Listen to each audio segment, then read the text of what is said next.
Next है हमारे पास absolute convergence. A series a n is said to be absolutely convergent if n equal to 1 to infinity absolute modulus a n converge. Means अगर तुम्हारे पास कोई series है और उसको तुम मॉडुलस निकाल दो, अगर वो भी कन्वर्ज कर रहा है तो वो सीरीज़ क्या हो जाएगी, एब्सोल्युटली कन्वर्जेंस। तो एब्सोल्युटली से पता लग रहा है कि उसकी एब्सोल्यूट सीरीज़ कन्वर्ज करनी चाहिए, तो वो हो जाती है एब्सोल्युटली कन्वर्जेंट।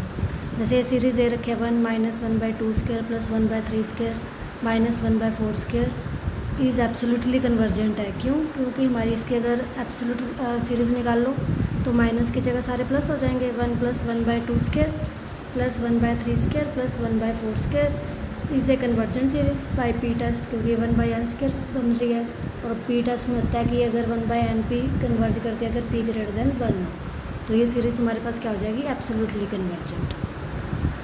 अभी है 1 माइनस 1/2 प्लस 1/3 माइनस 1/4, ये एब्सोल्युटली कन्वर्जेंट नहीं है, क्योंकि अगर इसकी मॉडुलस सीरीज़ निकाल लें absolute series 1 plus 1/2 plus 1/3 plus 1/4, तो ये सीरीज़ 1/n बन रही है, ये डाइवर्जेंट है बाई पी टेस्ट, क्योंकि n रेज़ टू पावर 1 है, तो p less than equal to 1 पर सीरीज़ क्या होती है, डाइवर्जेंट।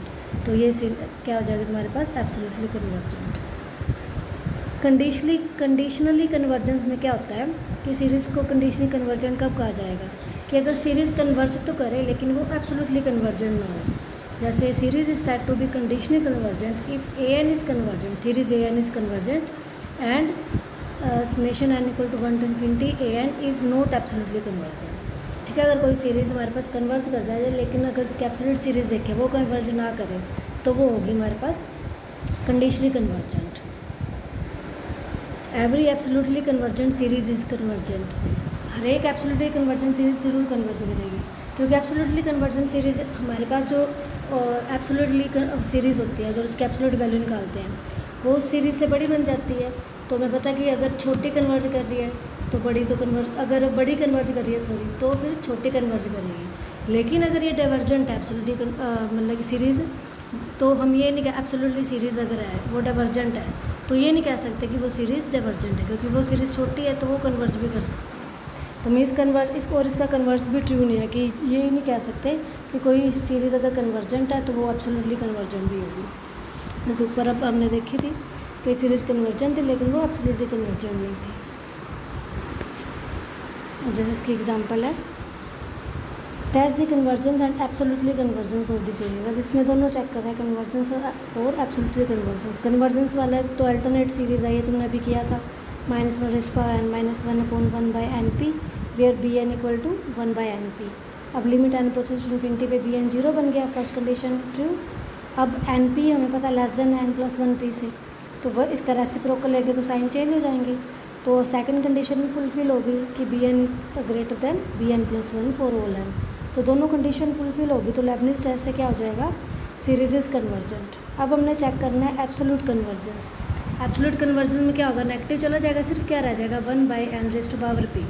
तो ये बाई पी टेस्ट कन्वर्जेंट होगी अगर if p greater than 1 and divergent होगी if p less than equal to 1। So given series is absolutely convergent if p greater than 1 and conditionally convergent if 0 less than p less than equal to 1। क्योंकि convergent तो है ये हर value पे, लेकिन हमारे पास p less than 1 पर absolutely convergent नहीं है, लेस देन इक्वल टू 1 पर, तो क्या होगी ये कंडीशनली कन्वर्जेंट। अब test for convergence and absolute convergence for this series this. जो एब्सोल्यूट कन्वर्जेंस सीरीज हो तो तुम पहले चेक, अगर तुम्हें पता लग रहा है कि एब्सोल्यूट कन्वर्जेंट है तो तुम सीधा पहले एब्सोल्यूट कन्वर्जेंट चेक कर लो। ये अगर एब्सोल्यूट कन्वर्जेंट है तो कन्वर्जेंट तो होगी। जैसे अब ये सीरीज़ है -1/n sin nx/n³, where A N इसमें क्या बन गया, -1/n sin nx/n³। इसका मॉडुलस लेंगे तो हमारे पास ये बन जाएगा -1/n sin nx/n³। तो ये less than equal to 1/n³ होगा, क्योंकि -1 के पावर n वो तो पॉजिटिव ही बन गई। और ये 1/n³ जो है तुम्हारा हमें पता sin nx क्या होता है, लेस देन इक्वल टू 1 होता है, तो इसलिए ये बन गया less than equal to 1/n³। But 1/n³ is convergent by P test. P test से हमें पता है कि ये कन्वर्जेंट है, तो अब कंपेरिजन टेस्ट लगाया, कंपेरिजन टेस्ट किया हुआ है, तो कंपेरिजन टेस्ट से क्या हो गया, modulus a n is also convergent, hence the given series is absolutely convergent. अगर एब्सोल्युटली कन्वर्जेंट है तो सीरीज़ क्या होगी, कन्वर्जेंट, तो इसे प्रूफ करने की ज़रूरत नहीं है। अभी नेक्स्ट है discuss the convergence and absolute convergence of the series -1 rest power n -1 upon n square root n plus 1 minus square root n minus 1। ये हमने पीछे किया हुआ है, तो ये तुमने खुद ट्राई करना है ये वाला ऐसा क्वेश्चन।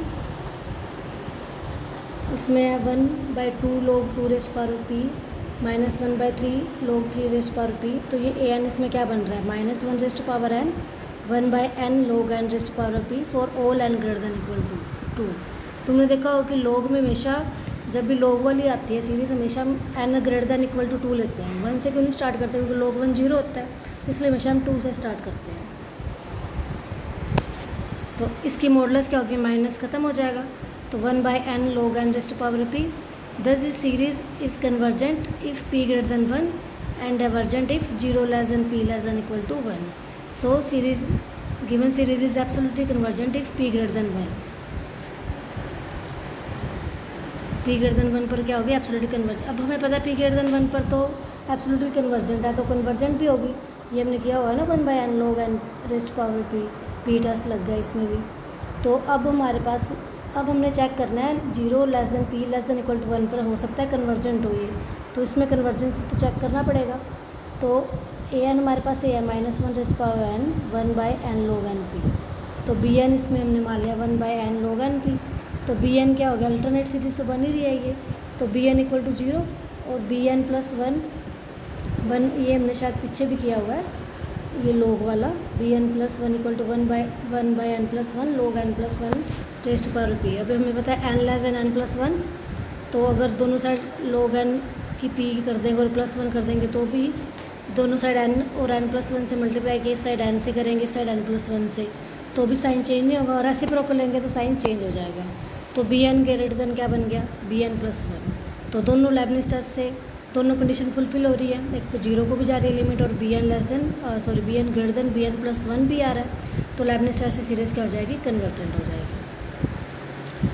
उसी तरह तुम्हारे पास है x plus x square by 2 factorial plus x cube by 3 factorial converge absolutely for all values of x। तो अब इसमें ये x n upon n factorial series बन रही है, तो ए एन और ए एन प्लस 1, तो a n by D'Alembert ratio test लगा दो, तो यहाँ पर क्या बन रहा है, a n by a n plus 1 equal to infinity. So by D'Alembert ratio test is convergent, क्योंकि ग्रेटर देन 1 पे क्या होता है, कन्वर्जेंट होता है। तो सीरीज़ क्या हो जाएगी तुम्हारे पास, एब्सोल्युटली कन्वर्जेंट। एब्सोल्युटली कन्वर्जेंट है तो कन्वर्जेंट तो हो जाएगी। नेक्स्ट भी इसी तरह है तुम्हारे पास, show that the series x minus x cube by 3 plus x 5 by 5 minus is absolutely convergent if and only if mod x less than 1 but conditionally convergent for mod x equal to 1। तो अभी odd number वाली term बन रही है -1 rest power n minus 1 x raised power 2n minus 1 upon 2n minus 1। तो mode a N क्या बन गया, x mode x 2n rest power 2n minus 1 upon 2n minus 1। इस तरह ए एन प्लस 1 निकाल लेंगे, दोनों को डिवाइड करके तुम्हारे पास वैल्यू आ रही है 1 by mod x square. By D'Alembert ratio test ये कन्वर्जेंट होगा, ये वाली भी किया हुआ है हमने क्वेश्चन। सारी तुम्हारे पास आगे क्वेश्चन सारे सेम ही आते हैं, जो तुमने 4 चैप्टर अगर तुमने अच्छी तरह से किया तो आगे सारे ईजी हैं ये वाले। तो 1 by x square greater than 1 हो गया by D'Alembert ratio test, और एक्स ग्रेटर देन 1 पर डाइवर्जेंट है and divergence x 1 by x square greater than 1 पे कन्वर्जेंट है, तो एक्स स्क्वायर लेस देन 1 पे क्या हो जाएगा, डाइवर्जेंट, और मोड एक्स लेस देन 1 पे कन्वर्जेंट हो जाएगा। By D'Alembert ratio test mod a n is convergent if 1 by x square greater than 1।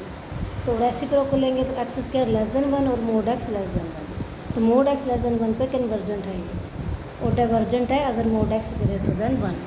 और मोड एक्स इक्वल टू 1 पे हमें चेक करना पड़ेगा, तो mod x equal to 1 put किया तो 1 बाई 2n माइनस 1 बन गया, और ये क्या हो जाएगी, divergent. So okay 1 by 2n minus 1 हमारे पास क्या है, डाइवर्जेंट सीरीज़ है। तो हमारे पास क्या आ गया ये, thus the given series is absolutely convergent and hence convergent if mod x less than 1, और at x equal to 1 the series 1 minus 1 by 3 plus 1 by 5, तो ये सीरीज़ बन रही है -1 rest power n minus 1 into 1 upon 2n minus 1। ये भी convergent है bye Leibniz test. अब x इक्वल टू -1 पे चेक करते हैं।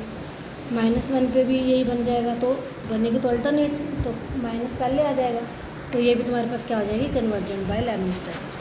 और एट x ग्रेटर देन 1 फिर limit n approaches to infinity x⁻2n-1/2n-1, ये जीरो को अप्रोच नहीं कर रहा तो ये कन्वर्ज नहीं करेगा, इसलिए तुम्हारे पास सीरीज़ एब्सोल्युटली कन्वर्जेंट होगी if and only if mod x less than 1 but conditionally convergent for mod x equal to 1।